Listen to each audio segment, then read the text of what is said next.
Nu ką, sekmadienis, dviratadienis.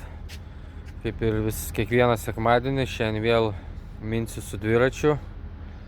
Esu ant Belgijos ir Olandijos sienos. Susidariau maršrutą. Šiandien bus apie 100 kilų. 6 stopai, man atrodo.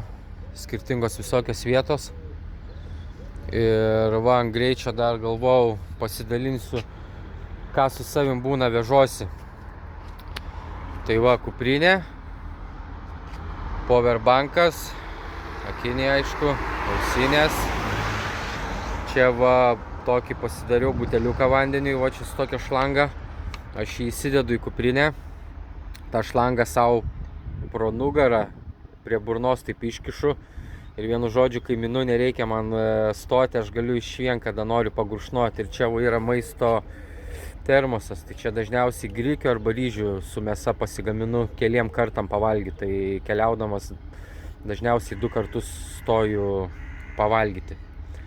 Tai va, tai po kelionės įmesiu, parodysiu nuotraukas, ką gero pamačiau. Čiau, iki.